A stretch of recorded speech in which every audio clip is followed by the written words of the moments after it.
Hello and welcome to the Northeast Grazing and Livestock Conference. I'd like to take a moment to thank our sponsors, the National Grazing Lands Coalition, American Farmland Trust, Farm Credit East, Morrison Custom Feeds, Natural Resource Conservation Service, and the Vermont Agency of Agriculture, Food and Markets. Please take a moment to visit their virtual booths for more information about their work. I'd also like to thank our partners, the Cedar Tree Foundation and the Forrest C. and Francis H. Latner Foundation. They help make our work possible throughout the year. The entire New England Grazing Network would like to thank you for your participation in our first annual Northeast Grazing and Livestock Conference. Enjoy the conference.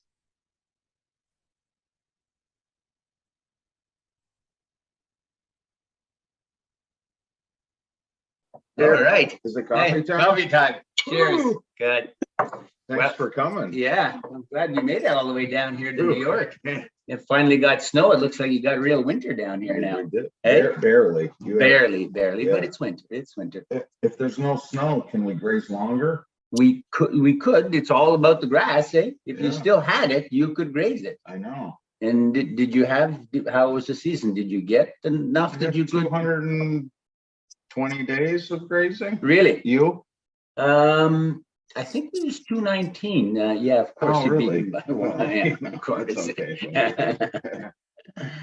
Okay, so we got to get serious. And now where are we going here? Where are we going with this now? So we have our own context that we were literally on a 12-hour journey to Pennsylvania. So we came up with some concepts that we thought were important to start off, and then we'll ask for questions and Sarah can help us. So what was our first one?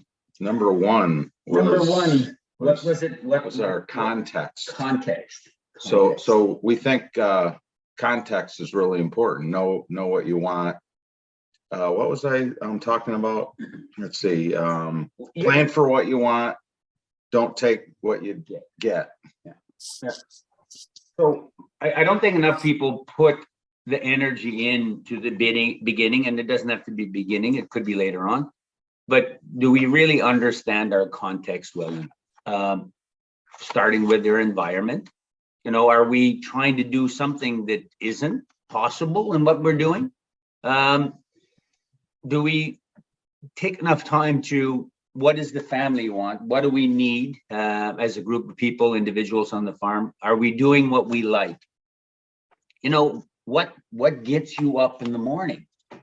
We did have that conversation. What, what are we really passionate about? And are we doing that? What we're doing, is it giving us the results? Have we figured out our goals and our needs? And are we getting that from knowing and better understanding our context? And so I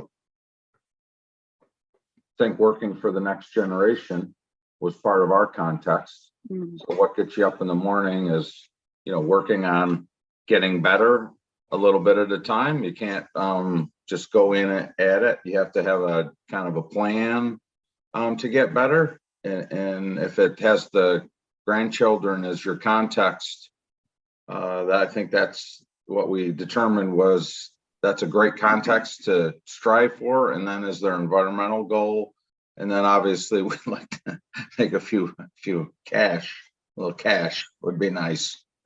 I like that. So you're sort of taking a holistic viewpoint of not, you're not just focusing on just like, okay, we're gonna build soil. You have the whole big picture brought into your plan. If you don't have a plan for building soil is finite. What's the purpose? Okay, you can build soil, but what's the longer view? So we're both in our early 50s, so we're that becomes more important as we're becoming more mentors than appliers of the knowledge. Yeah, and when you said that, Sarah, the holistic, it's many times on many farms, the resource that is overlooked the most is the people. Mhm. We don't often take enough care or put enough thought into, what do we want this to look like for? Because we both have grandbabies, so they're part of our thinking now. And I know there's a whole bunch of people out there that's not at that stage, but Mhm. that planning process starts not when you have the grandbabies, but way before the longer term vision. And having 10% organic matter means what if nobody wants to work on the farm? Yep. So that's I'm curious how you bring that perspective into your decision making, when you're in the middle of a season and you're frazzled and, how do you say, okay, well, it's a matter of moving my cows to a new pasture, or it's a matter of going to my family's wedding? How do you bring that sort of into real life decision context? Wedding, always wedding. So again, it's January. It's there's a lull, let's say. This is the time that you reevaluate, rebrand your mission, your goals. And again, no one wants to talk about it. Everyone wants to start doing stuff, and they want a full toolbox of tools, but how to use the tool keeps coming back to what's really important.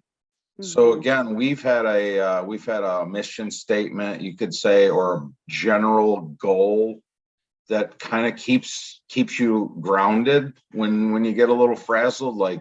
And then again, most of the stuff we do is their tools. And those tools keep going back to our context. They're just tools. It doesn't matter if they're cows, fence, fertilizer. Again, we keep talking lately about our why, the why of grazing. The why are we doing this? Why are we getting up? Why are we taking abuse? That we have cows and they poop or they burp. What in our farms are biological systems. So, but we have to keep going as farmers or landowners or people in general. Keep coming back to what is important and keep working towards it. So when you get in a lull, the good news is a lot of us contrarians. Are you a contrarian? Yes. We always ask, so Sarah, why are you doing this?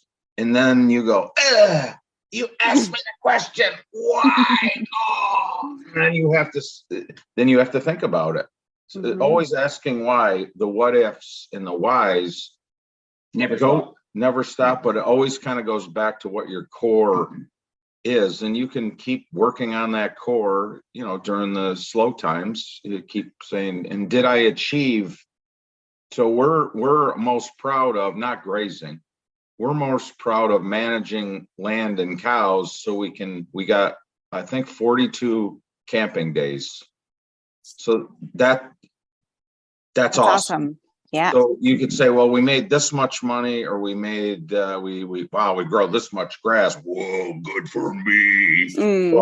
But no, we planned for 39 camping days, and because we had too much grass, we stole a couple days, and we actually achieved a little bit more.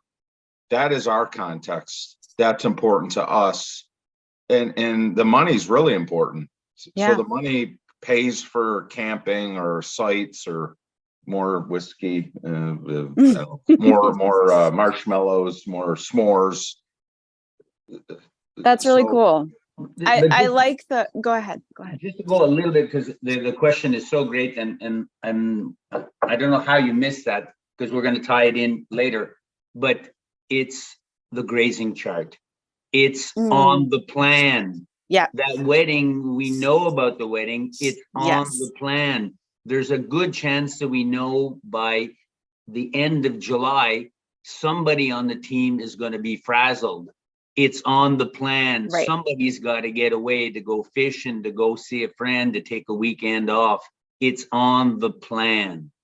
And that's what the winter time is for, is, the veggie people do such a good job in their production plans. Everything is planned, what row, what this.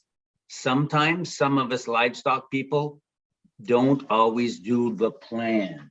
And this is the plan guy here. I've been one most resistant of using the plan forever because I thought I could do it all in my head. And I think I did a pretty decent job until my daughter started taking over and doing more. And it's like, dude, share the information. What is going on here? When are we going to be at what piece?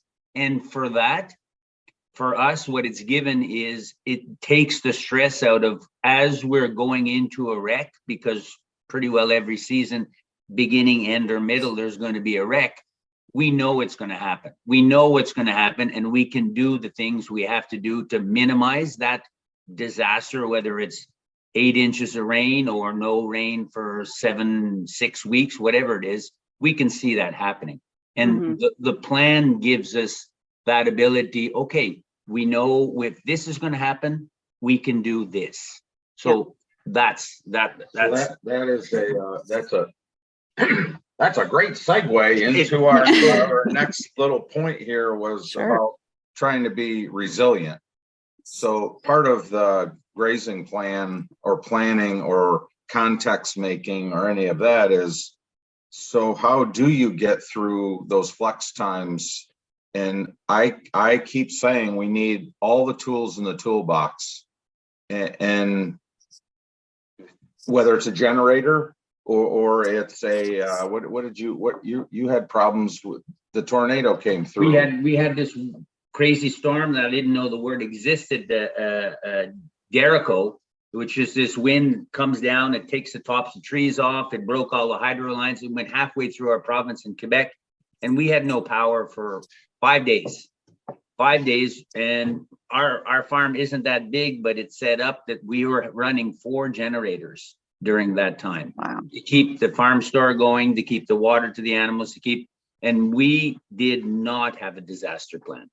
We did not have a disaster plan, whether it's a flood, whether it's an ice storm, because we know that things are changing weather-wise. And to resist that change and not being prepared for these crazy things that's going to happen is bad on us. And and I echo, we can all be more prepared. So on our farm, in a grazing context, having a pasture stick or something out there and knowing your growth rates. So we had 5 distinct dry periods in 2022 of 10 days or more.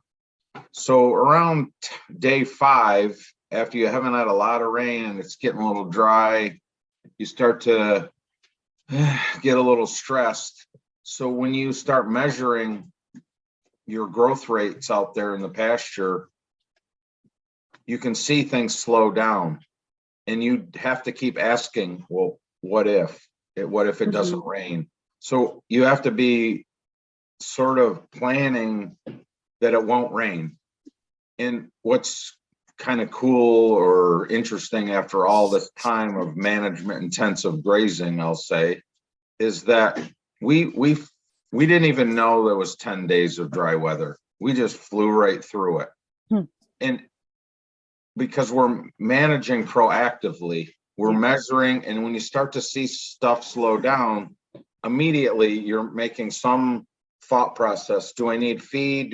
How many more tools do I need to bring in? Because and then your grazing plan says, I need 10 more days. You guys were plotting it out. You were learning, then planning ahead, a turn and a half, Betsy calls it, 45 days ahead. And then you're implementing, and then it might rain. And if you have the recovery time, the proper recovery time, when it does rain, it's like May again. Yeah. And then the other part that I said the other day was, if it's growing an inch a day, go fishing, do some fun stuff. When it's growing an inch a day, you're getting a ton. It's growing really well. Don't stress over it.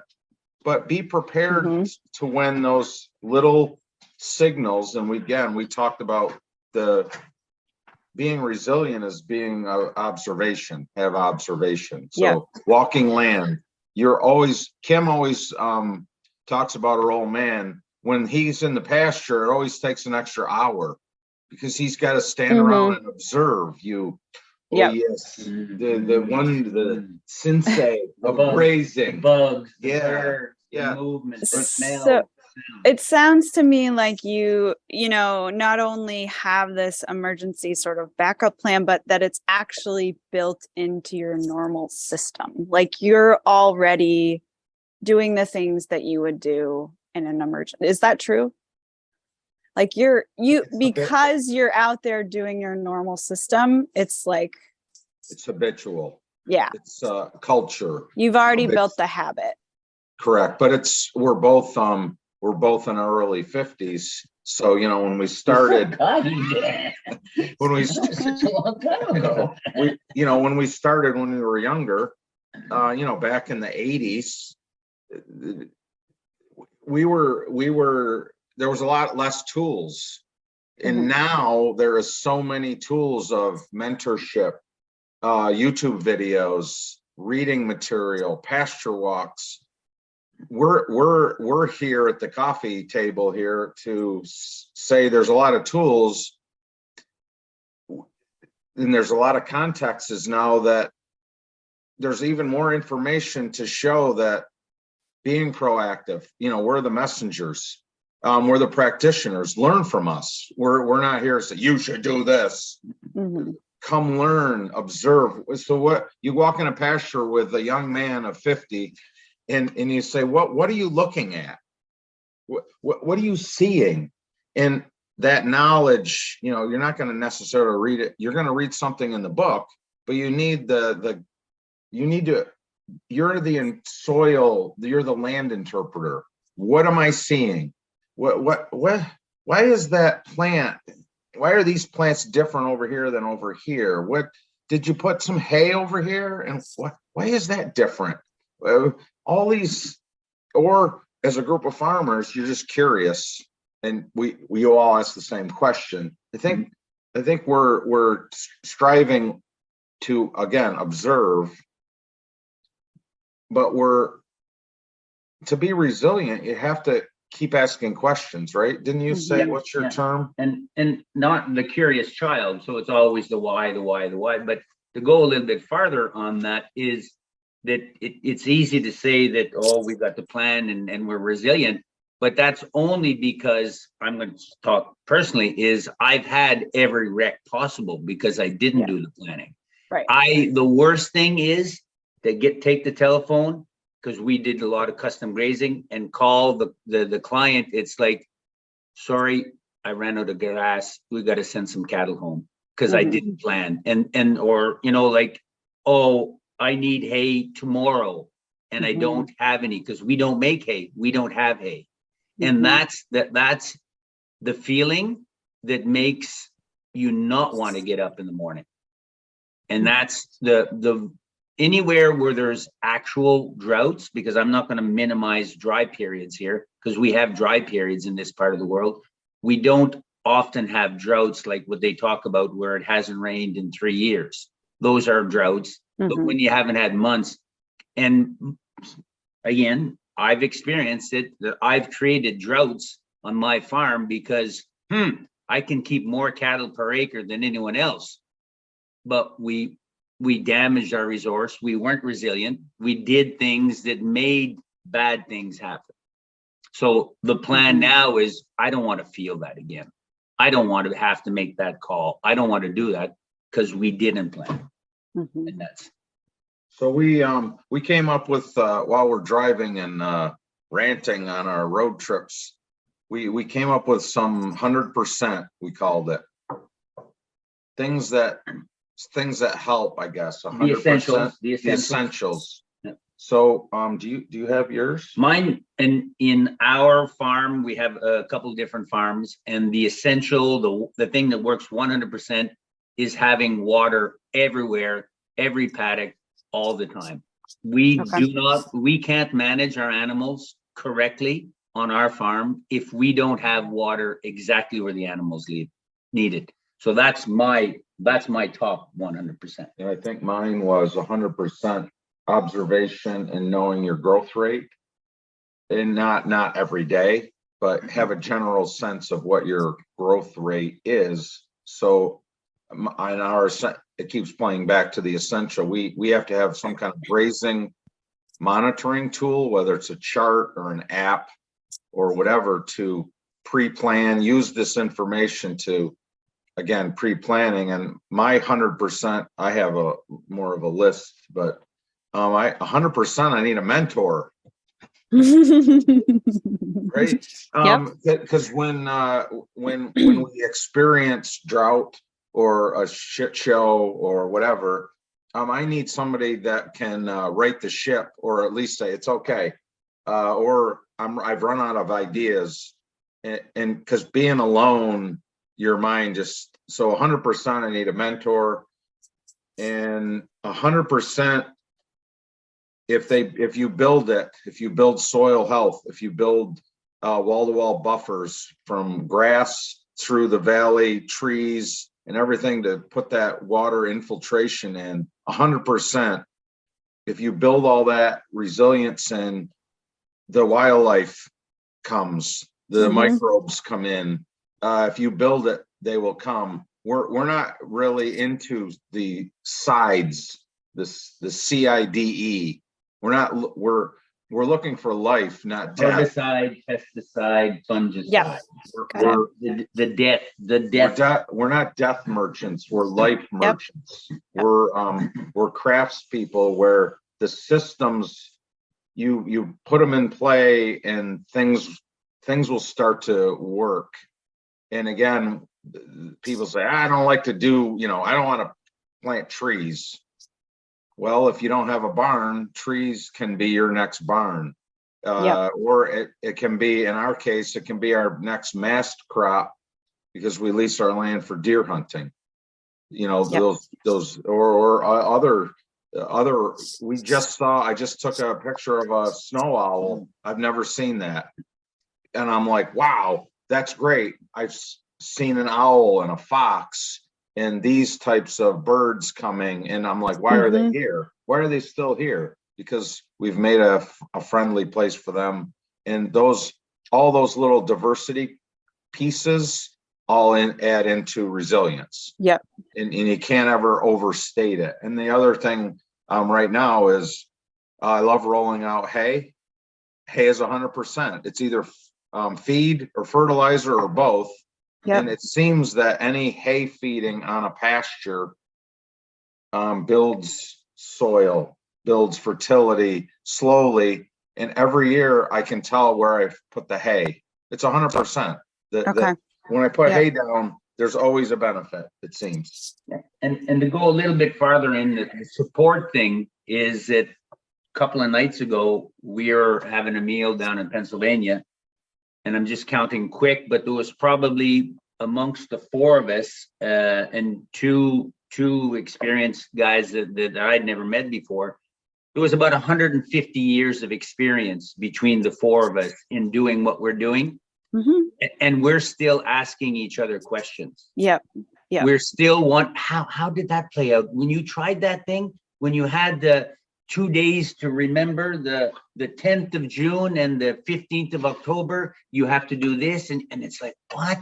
Tell us more. And it's like, we're like, what? How, where did you come up with that idea?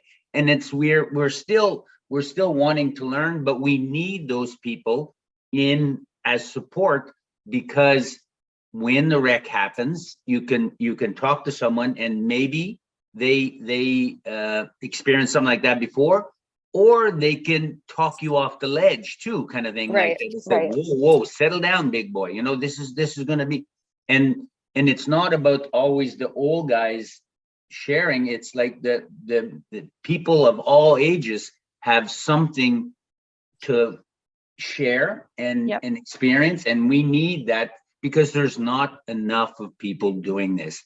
And the people that are experts are on the land. Right. That's where the knowledge is. a couple of things that you guys said, as like your 100%, water and hay have melded in well with a question that's come into the comment box. So in terms of overwintering, so say, for example, we've had a very warm winter here. What do you do when the ground doesn't freeze and water access is limited? Ideas and strategies for that? That question might be addressed to the two people that have taken the easy way out, and we just don't keep cattle over winter. Yeah. For that reason. Okay. But with I know some of the people that's on this call, there's some really good systems of putting water out to cattle that are quite effective. I don't know the names, WaterBot and Bud, there's all kinds of really good systems. And that's, again, with this time of year, it's too late now that if you didn't do it, but start planning on your land where the best place for those areas are. Like, where can you effectively put one or two in your property? Because you don't need a whole bunch of those systems, and you place them where you could be as high and dry as possible. Where we come from in the Great White North, snow makes a big difference in that. Yeah. Once they got snow, maybe not finishing animals, but dry cows, they're okay. They're okay. But we've seen this past week a lot of areas where it's tough. It's tough. You can make beds, you have to plan ahead, bring in a whole bunch of wood chips, start something down there. If you have a whole bunch of old hay, start making, the beds early so that it's not a mess. But it's planning. This isn't going to be a surprise anymore, this kind of weather. Normal. It's normal. Right. So I have to say that we've done a fair bit of wintering, unlike Brian, and so we know next year where we're going to put them for the winter, if they're during these periods. And again, everyone, you could say, well, here's the cookie cutter answer. The answer is, what's your context and what do you have as resources? So we still have barns here. My great grandfather, we have barns. Okay. When do you utilize the barn? Can you improve the barn area? We only use the barn area for emergencies, like the shit show we're having right now with heavy rain. But right up until a week ago, we had some frozen ground, so they were on the pasture. So we have these, that land that we have them on needs fertility. Again, I know my soil test, and I say, we're going to put them there this next year. So we're going to roll bales and do stuff there. But when it gets really crappy, we're going to bring them down to the barn until this passes. And we have feed down there. So we have more stockpile, or we have the woods. We want to put them here because there's more cover. But this freezing and thawing is like, folks kind of give up on their plan. Like, if you're going to commit to 5 acres with this, you should be looking at, like, what does the land need for fertility? Where's the water resources? And how does that play out? Because every year we're moving to a different field, and we always have an emergency plan back at the barn. We have we poured some concrete, and we didn't get government money. We got good advice. So we have some asphalt, wood chips. We've already planted the willows to block off the wind in a yard, and we hardly ever use it. I think we used it for 4 days, and then they were back out. Right? The cows don't know the cows can't think about this. they say, hey, that guy with the feed, we like him. And the funny thing is when we had the snow, it was that weird snow that it was really wet and then it froze. So they weren't accessing the stockpile. But you know what? When it melted and became shitty again, we turned them back out, and they went up there and they didn't eat any hay. They went back in and started grazing. And again, those are things you can plan to have happen. And then, we live in the Northeast, we're going to have to feed some feed. It's Mhm. again, a full toolbox. What do you have Yeah. as your resources? And if you're going to fight mud, which we all are nowadays, we're going like this all the time. We better start talking about, like I said the other day in Pennsylvania, I said, I'm glad I have a barn. And I don't love barn. I love barns. I love my barn now. Yeah. Because in that week or two when it's really miserable, I'm very animal welfare forward. I can't sleep if they're out there in the pouring rain and the mud. I Right. want them in a better place. I want them more protected. Mhm. So again, everyone has their own context on how they want to deal with it, but this is not going away. This Right. little thing we're having.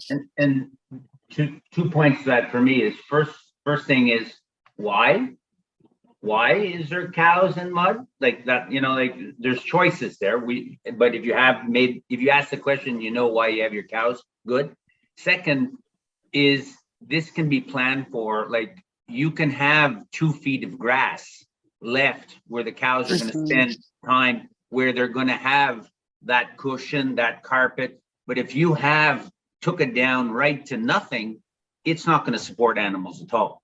So there's, and by traveling, that's what I love about traveling and seeing all the change as we come south, the changes here. We know where we are, we still have a dormant season.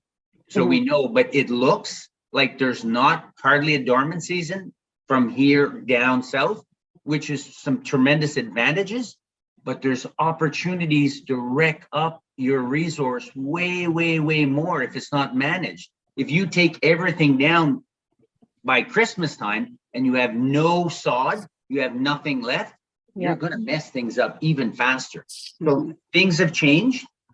And then now we have to maybe look at how to do things differently. But the good news is there's other farmers that are bale rolling, bale grazing. I know I have 2 or 3 friends that have portable wagon shelters, the windbreaks. There's open, like you can roll bales out and make a platform next to the woods. That's what we've done. My forester says, well, you might consider maybe some woods. You could put them in the woods, but only for a short bit of time before sugaring, or, it depends on your context. Living barns. So there's actually quite a bit of alternative thinking here. And then again, this alternative thinking plays well in conservation professionals' life, where if you need some help developing a piece of concrete or like roof gutters or something to keep the clean water clean, those kind of practices, there's a ton of information. But again, why do you need it? I can't hardly, we've inherited the barns.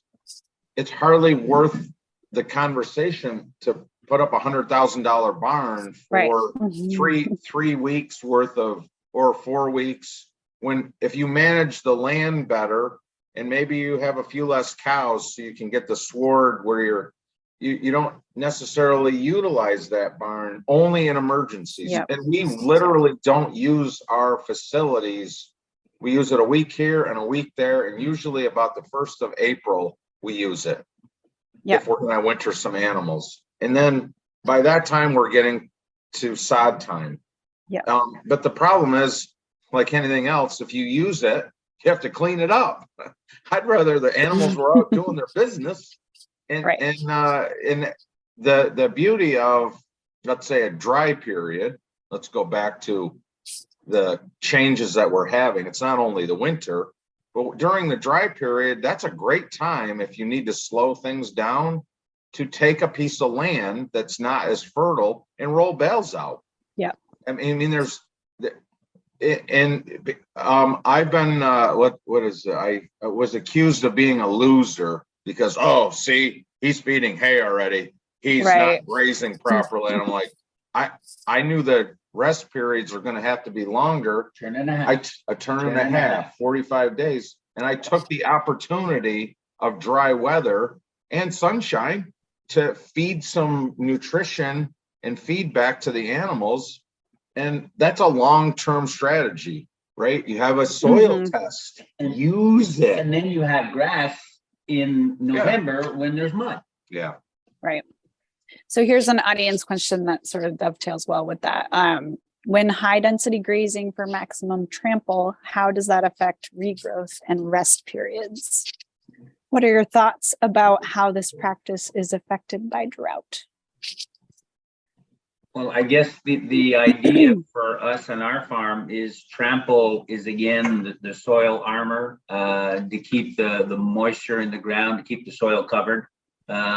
Anyone that can get their hands on a heat gun on a day when it's 95 degrees, put it on the bare soil and then put it on where your grass is covered, there's going to be 10 or 12 degrees difference. And so we're keeping the soil cooler. A lot of bacteria shuts down at about, I don't know, 85 or 90 degrees once in the soil. So your soil is, you're just turning it off. Yeah, trample again. And the worst thing would happen is if you trampled and you left too much behind and you got in a big wreck, you got something to go back in 45 days. You know, that to me, that's like the standing haystack, the pile, the feed that's still already there. It's going to grow some, but if we were getting in one of those really, really bad droughts that other parts of the world and country is getting, we would have something to go to. So I like the, because I get to be a curmudgeon. So there's all these terms: tall grazing, mob grazing, regenerative grazing, this kind of grazing, that adaptive management grazing or whatever. So, you know, when we have term, I love the terms because if I use a term, that means I don't have to admit that I screwed up. So if I have prescriptions, so the mobbing, the trampling is an opportunity not only to, so when we mob and let's say we utilize the taller, those types of techniques, is we're finishing animals. So we never force them to landscape. We're not in that business here. We let them eat and we utilize the number of grazings per day to get the trample effect we want. But in the beauty is okay, it's a little older, there's a bunch of seed heads. That seed head is food for animals, your animals. There's a lot of nutrition in the seed head. It also provides seed back to the land, seed bank. And then, oh, by the way, in that sward are birds, your grassland birds. Really? Insects. There's the fawns are in there. We can't just say linear that trampling does this. Trampling has a lot of effect. And then what actually happens is over time, mowing that down into your soil starts to regenerate, and you're more resilient when you put all that biomass on there. Your organic matter starts to life. And yes, the trample and the effect might take a little bit longer recovery period, but out here in the pasture, when we had, I mean, there was 5 feet or 6 feet. I had to roll it over with my 4-wheeler to put the fence through. We had so many grazing days of high quality feed because all the understory of all that has plantain, clovers, forbs, dandelions, all underneath. And then as soon as they kind of trample it down, that's life.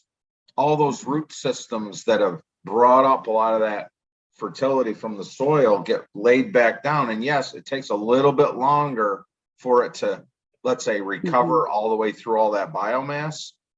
But it's that effect, that disruption at that one time will yield for years. Like that's what us old guys, I mean, our 50-year-olds, that's what we're seeing. We're seeing the benefit. It's more of a long term. It isn't like bam. It's that progression of resilience, Mhm. those types of practices. But remember, each practice should be field oriented. Like, does my field need mob grazing At this at time Right. of this year, time of year? Maybe I want to, it's a little bit short this year, and next year I can plan that I want to do more taller grazing or mob grazing or short grazing or middle grazing or prescription grazing or whatever. You are the manager that can see the trends, and you can plan this activity. Remember, right now we have the technology of bat latches and the solar fence, lifter. the lifter. and that goes- So there's some tools out there where if you want to move your animals multiple times a day, you may or may not have to be there Mhm. to get the same effect. I have a friend, John, that literally goes out and performs this regenerative or mob or tall kind of grazing in 2 hours. So he has a cup of coffee, he takes his newspaper or something he's reading, and he sits in a chair and he moves his animals every 20 minutes for That's 2 awesome. hours from Yep. 6 a.m. to 8, because he wants to do stuff during the day. He doesn't Yep. want to go out and keep moving. And he said it's awesome. So again, it doesn't have to be exactly cookie cutter to get the Yep. same effect, but I want to try it. I haven't. Like, I want to sit there with my coffee in my YouTube video or my camera and say, oh, look, 20 minutes, right? Every 20 minutes I get up. And I think that's, again, we keep learning, like, oh, I never thought of that. And what does the land need? We have to really be reading the land, feeling what it needs. And there's no this type of grazing at this time. It's always a moving target.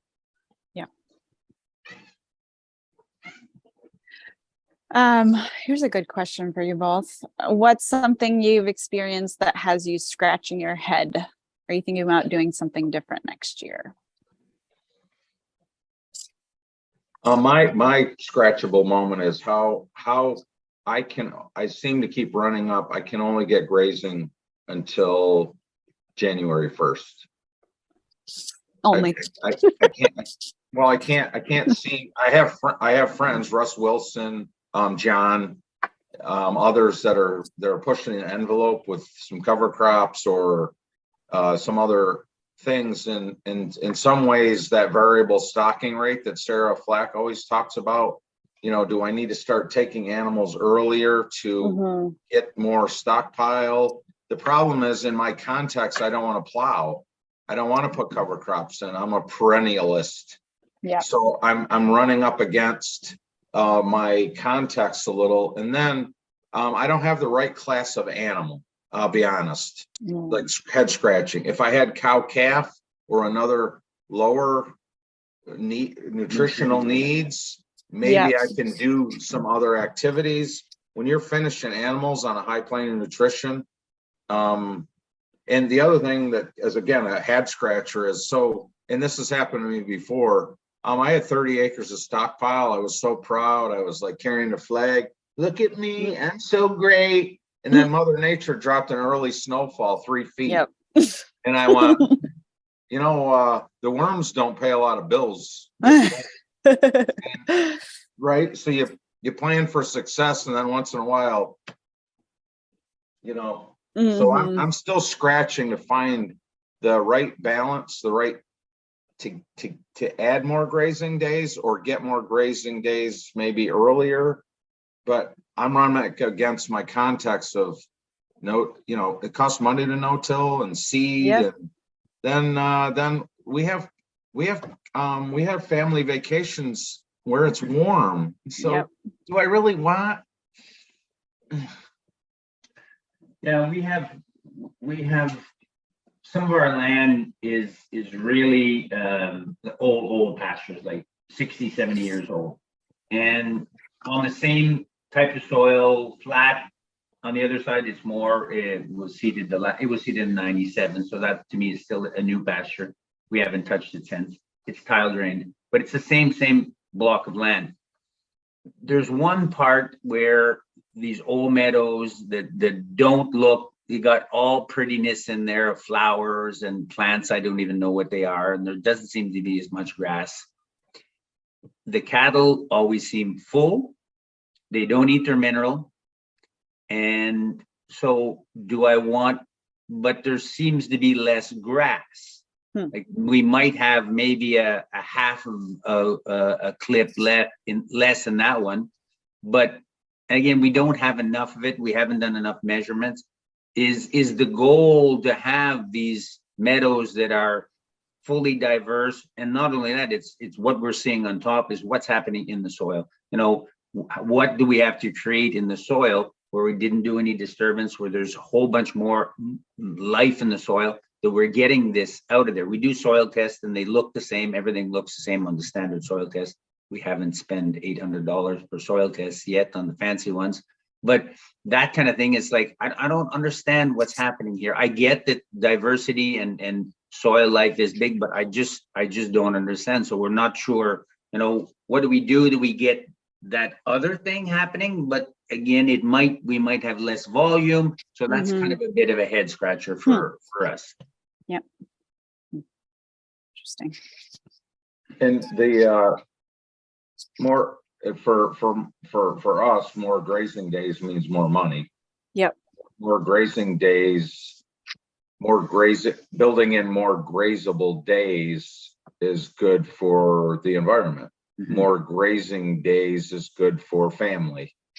And trying to get more when you're running up against the weather. We keep talking about the weather.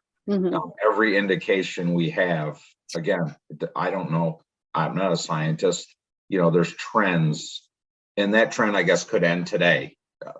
You feel like you got a trend and then boom, no trend. Yeah. Start trend over.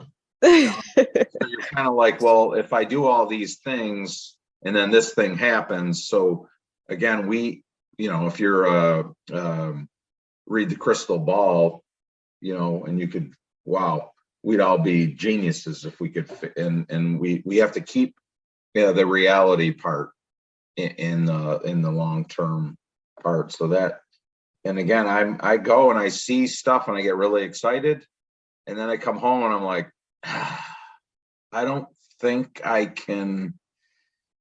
It feels like this, and so I buy more hay and I start rolling it out. That feels better to me than to buy cover crops. Remember, I talked about 100%. When I know I'm going on a bit of a rant here. We got rant material here. Right. But I'm in the opinion that I would rather have hay in the barn than I'd rather use the money to buy hay. That's 100% feed than to buy seed and no-till and doing all this other stuff. That's with the weather and some of these other things, that's a crapshoot. Yeah. And I don't want that. And I know that the hay has fertilizer value also. So it's 100%. Right. So I'd rather invest my money into that than some of these other practices everybody is doing. So my struggle is, but I want to be part of the team. Right. Is one of those people. Well, it sounds to me like it's an opportunity to continue learning, but like always having in mind, like, is this a solution for my farm and my holistic picture and meeting my context and goals? And I mean, along with that, like, what are some common issues that you see with farmers who are like doing a good job, good grazers, but they're wanting to take it further and maybe can't? Well, I think they're running up against the same types of stuff that so the other part about mentors or just getting out, like the Vermont Grazing Conference, or wait, I mean the Northeast, you know, someone, I always look to the outliers, somebody that made it work. So we go there. We went to Russ Wilson's, he's doing 310 days. We go there. What's he doing different? Is his land different? What little things can we tweak? So warm season grasses is something that he plants. So he needs a longer recovery period. Can I do that? Planting the seed of knowledge we need the people that there's some people that are making this work. We need to go and find out, well, Learn from them. what are they doing? And we don't have to take the recipe. I mean, we Yep. can look at the recipe and then Yep. develop the recipe for our farm and what we're trying to do. And maybe the recipe's not going to work. Yep. And it goes back to why? Why are you limited here? And that's where your support group, friends, call up the phone. It's like you go through stuff. I tried. And if you don't ask that question, just, okay, I can't go any farther, but we have to figure out the why. Yeah. You know, like what is limiting me? Is it that I just don't want to have cattle in mud? That's my main reason why we don't have cattle during the winter time. Am I lacking knowledge? What resources do I not have at this moment to take it farther? Mhm.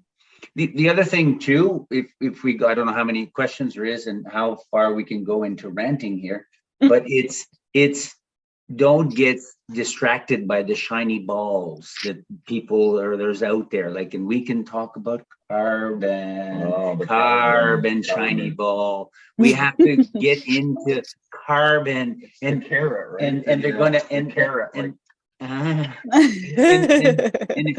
if we do carbon, well, then it's going to be, there's money and we can chase after, and we might lose focus. And my personal opinion is that the carbon thing is a distraction so that the great polluters of the world gets to sleep well at night because they threw some money at the problem that's probably not going to change, because farmers are only such a small part of the problem.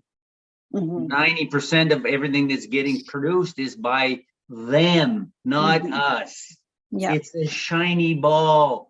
Be carbon.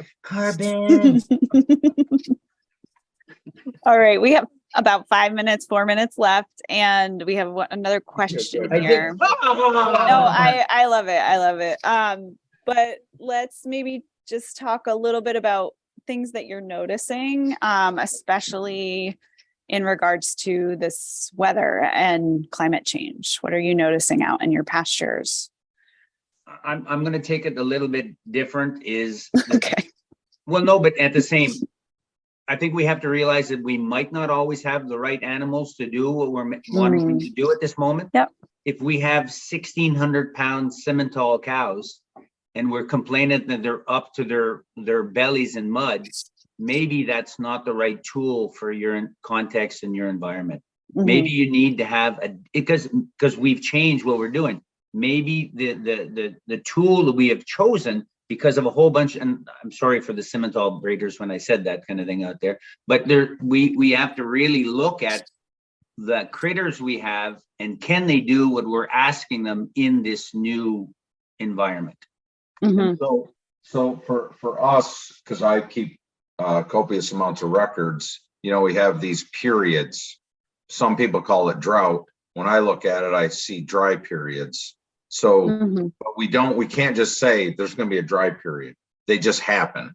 And then you go, well, how long is this dry period? Or the opposite is it just keeps raining. It just keeps raining. So for the conversation is, one, we're struggling a little with, we might need less animals. And so if we have less animals, we potentially have less money. And so we still need to pay our bills. The balancing act is really difficult for farms that have high debt or other things that go on. And so trying to find the right balance within these weather changes is really difficult. I'm always citing that I'd rather have some hay in the barn. Before, we had plenty of grass. But as we get into these weirder places, I would rather have feed available or some other tool. I need to have the tool to use the tool. If I don't have the tool, and when do you buy this said tool? Well, a lot of us are talking about buying it pre-shit show, right? We're planning ahead. Ideally. We think it's going to happen, and we don't know. It could start raining and you don't need any hay. And then you're like, wow, I spent the money, but having the tools in the places you need them. Brian was talking about, he has a friend that will sell him feed if he needs it. So he doesn't need to have a barn. But when he picks up Yeah. the phone, feed will be delivered because there's money or whatever, a good relationship. So having, again, a full toolbox is really important. Again, you may not need them. You know, may Right. not need the hammer, but it's in the box. Right. And the older I get, the more I want all the tools, but I'm only going to use one or two. But I Yep. never want to say, oh, I'm not going to use this. Even my only context about no-till and planting the cover crop. You never That's know. still a tool. You never know. Right. You never right. know. Great. Well, thank you guys so much. I just really appreciate this robust conversation this morning. I learned a lot. I'm sure our audience members did. I want to just remind everyone, go ahead. Thank you for everyone. That came. Have a good day. I'll just remind everyone out there that there's the farmer / everyone social after this. So join the next session and meet some new friends and say hi to some old friends. And yeah, just thanks so much. If you have more questions for these folks, you can hop into Whova and use the Q&A tab or just contact these guys directly. Thanks so much and have a great day, you guys. Take care. Thanks, Sarah.